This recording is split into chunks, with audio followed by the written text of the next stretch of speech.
Hi everyone, this is Beatrix and today's live video. First of all, thank you so much for everybody who has messaged me or commented on the post that I put out earlier today about what kind of questions would you like me to answer. I'm really appreciating it. I had some really great questions, which I'll get through some of them, because some of them I'll do a separate video later on just to address them a little bit deeper. But I'm really, really grateful and happy for all those questions. So let's get started. What I'm going to do is I've picked a couple that basically a little bit more relevant to more people. And then what I'm going to do is later on, next week probably, I'm going to share some of the other ones because they're a little bit more specific, and I think it will be better to address them in a separate video. Anyway, before I keep going on about this, let's get started. So the first question, I've got a little bit of a cheat sheet because of the number of questions that I received. So the first question that I received is, how much sleep do you need? And it was about, first of all, how much sleep, and also my advice about taking a nap during the day. So one of the first things I do with my clients is figure out how much sleep they need, how many hours. And I do that through a sleep diary and monitoring it every day. But as you probably heard before, it's for an adult, it's between 7 and 9 hours. But it's not just the hours, it's also, is it quality sleep? How do you feel when you wake up in the morning? If you feel energized, then that's the enough hours. So what I suggest you guys to do, if you're not sure how many hours, is to keep a sleep diary. So how does that work? You basically jot down the time that you go to bed, and it doesn't have to be exactly, what time you go to sleep, because you can't possibly know that. But you jot down, what time did you go to bed? It's not about worrying about when you're going to go to sleep. Just jot it down, basically. And then the other thing you do is you jot down what time you woke up. So over the week, you're obviously going to accumulate certain number of hours, and then you add it up. So you add it up from Monday to Friday. Generally, people tend to sleep in longer at the weekend. So then what I want you to do is divide the final number by 7, and that should be your daily average you're currently getting. And then you add half an hour to it to begin with. And this is where it's going to be very personal to you. What we want is you to get to a stage where you wake up in the morning and you are awake, so you're not struggling to get out of bed and get going. So this is one of the best ways to figure out how much sleep you need, because I could be telling you, just sleep 7 hours or 8 hours or 9 hours, but it's not about the hours, it's about how you feel in the morning. Do you feel energized and alive and full of energy? The other part is napping. Is it a nay or a yay? So again, it starts with, do you have enough energy to get through the day? So sometimes when I start working with someone, it's actually almost needed to have a nap so that they can get through the day. But I don't tend to recommend it because it's going to affect how you sleep at night. So if you have a half an hour nap or an hour nap, do you then get enough sleep at night, or do you then struggle to get to bed and go to sleep because you're not tired enough? So again, it's going back to how you feel as a person, and does it work for you? Some people swear by it, but generally it's the 20 to 30-minute power nap. And that's, for some people, that works really well. But I think the bottom line here is, does it make you skip sleep at night, or it just really helps you get through the day and you still sleep really well at night? So I just want you to be careful with that, because it does make a difference. If you start having a nap in the afternoon and then, you can't sleep really well at night, and then you wake up tired in the morning, and then you have to have a nap because you have been tired, then that's a vicious circle that is not something that I want you to do. It's let's get you sleeping great at night, and so that you don't need a nap during the day, because you have lots of energy during the day to get through all the things that you do. Obviously, it's specific for a person. So if you've got any questions about that, just reach out, and I'll see if there is anything else I can add to clarify it for you, or make it easier to shift this and to get you to sleep better at night. The next question is all about switching off and going to sleep. So this is one of the questions I always get, because I think we live in a world where there's just so many things happening. We've got 100,000 things to do. We want to be productive, and we get to the evening and it's hard for us to switch off. I have had those days so many times that, it's countless times. And the bit here is about wanting to switch off. So do you actually want to switch off? Or maybe you're excited about doing a project and you want to carry on. So it's wanting to switch off. How will you feel? How differently will you feel if you switch off at night, go to sleep, have a great night's sleep, you wake up with full of energy, so then you get to do lots of different things the next day.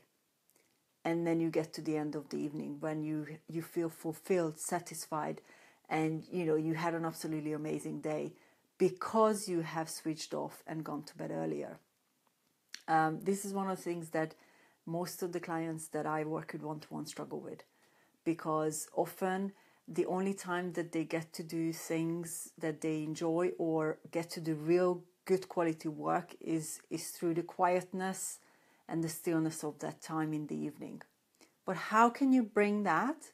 How can you bring those circumstances into the day and create that stillness and silence from 11 till 1 o'clock during lunchtime, or 3 to 5? It is possible. And it's going to shift your energy levels as well. So, if you get to do a lot more things during the day, then you feel more recharged. And so you will have time in the evening to enjoy other things and switch off and spend it with your friends, or doing something that is not quite work related. It's something for you. It's time for you to do things that maybe it's a hobby, or, for me, the evening, especially before going to bed, it's all about having time for me to think about how great my day was. Think about what I'm really, really grateful for. It really helps me to go to bed with positive emotions, with that positivity, with that satisfaction, with that feeling of I'm living my life rather than just surviving and getting through a to-do list. It really has helped not just me, but some of the clients I worked with in the past to shift that mindset. And the tip for that is to find time during the day to create that stillness and silence, to do the best work you can. So the next question is feeling tired in the morning and struggling to get going. So again, this will go back to some of the things that I mentioned before. The other thing as well is basically, if you had enough sleep, good quality sleep in the evening, you will wake up with lots of energy and get out of bed quicker. Because it's just the way that your body works. If you have rested enough, you will get up and you will have lots of energy. I get up pretty much every morning with lots of energy, unless I had a late night and I do sleep in a little bit longer. It rarely happens these days, but because I know myself so well, but it can happen and you can get up with lots of energy in the morning. So for those of you who still struggle to wake up and feel like you have lots of energy, then I would suggest looking at either how many hours of sleep you get, and looking at the sleep diary and figuring it out to like maybe a deeper level or in more details, because the ultimate goal is for you to wake up that way, so that you can wake up with full of energy. And it can happen, you can do it. The other suggestion about the morning is doing something in the morning that actually helps you to get going. So, for example, some of the clients that wake up in the morning, we needed to put in a morning routine that gets them going as well. So as you're changing your habits and you're changing your sleeping and the amount of hours you sleep and so on, you want to do something in the morning that also helps you get going. And that's not a cup of coffee straight away. It's maybe breakfast. Because once you fed your body, you're going to get more energy. The other things that I do is, for example, wash my face with cold water. Because again, your body will react to it and you will wake up because you have just, given your body something of a routine and helped it to wake up. So cold water always helps. Some of my clients in the past have chosen to have cold shower in the morning. I'm personally not sure about that, but it has worked for some. So, if that's maybe something that you would like to do, go ahead. It has worked for people before. I think it goes back to preferences. Another thing that I can suggest for getting up in the morning is either getting a lamp or switching on the lights so that your body can react to the light and wake up. So obviously when you wake up in the morning, your body needs to start producing those hormones to wake you up. It can happen naturally if you wake up naturally, but if it doesn't, then bringing more light into the room will help you. That especially winter mornings. I know today, it's summer, but it will really help you in the summer, in the winter days when it's actually dark in the morning. Again, if you've got any suggestions that has worked for you, please comment below, because I've heard a few things. We have implemented a lot of things with my clients, but you could have a great tip for other people. So share away and let me know what worked for you. The next question is what to do if you wake up in the middle of the night and your head is buzzing, your mind is racing, and you find it difficult to get back to sleep. So this one, I've actually just posted an article on my blog about this particular things, and the top 3 reasons that you could be waking up in the middle of the night and what to do about them. So I would encourage you to go ahead and check out. Basically, what it's going to help you to do is clarify the reasons why you're waking up. And when I had clients that struggled with this, that was the main thing we needed to figure out. Is it that you find it hard to actually switch off? and that's just generally hard for you, or it doesn't come easy, and when you wake up at night it's even harder to then go back to sleep, because again it's the switching off process? Or is it that your body needs something, craves something? So for example, some of my clients in the past, they woke up at night because they were really hungry, or they were thirsty. So we looked at, are they nourishing their body enough during the day with water, with eating? What were their eating habits? So this could be another reason. So I would encourage you to go ahead and check out the blog post on this. I will put it into the comments after I've done the live session, just so that you can check it out if that's relevant to you. But the main thing was generally the switching off process. Now, the last question, and actually this was something that came up with a couple of times, is the process of switching off and a pre-bedtime routine. So this is probably another 30-minute video that I could share with you on the process of switching off. And that made me think, because obviously quite a few people struggle with that, the actual letting go and switching off and drifting off to a really, really good quality night's sleep. So what I've decided to do is I will do another video on particularly the switching off process that I do and recommend to my clients, because again there's so many elements of that comes into the picture.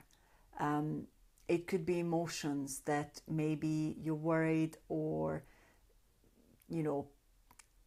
overwhelmed. There could be so many different things why you find it hard to switch off. For me personally, in the past, it was actually not wanting the day to finish and end, because I was just wanting it to carry on. I wanted to do more things. It could be some of those things as well. So, oh, hi, Alison. I can see you're watching. Thank you so much. I will look at all the comments, and Magdalene as well. Hey, everyone. Thank you for supporting. I'm getting used to being live. So what I'll do is I will do another video, a live video on the switching off process. I will most likely do that on Monday next week, but I will keep you updated and I will let you know when I'm going to do that, so that you can tune in as well. And thank you so much for being here. Apologies for the delay. As you could have seen in the comments, public transport in London messed me around a little bit. I was supposed to get home earlier, but I didn't. But hey, it doesn't stop me. I will still do what I'm supposed to do, which is come and share some tips and tools with you. So once again, thank you for being here. And if you've got any more questions, just post them below. I think what has become very clear is that there are more questions that I can answer. So this has been a great learning experience for me, so that I can share some of specific tips about specific issues that you might be experiencing as well. So thank you for being here. If you've enjoyed this, if you think that some of your friends or people you know can learn from this or benefit from this, please go ahead and share it, because basically my goal is to help as many people as I can to sleep better at night and feel like they're living their life rather than just surviving because they're too tired. And I would love to be able to reach more people. So thank you so much for being here, and spending some time on a Friday evening with me. I wish you a very, very good, relaxing, recharging weekend. And I will see you in the next live video very soon. Thank you so much and see you later. Bye.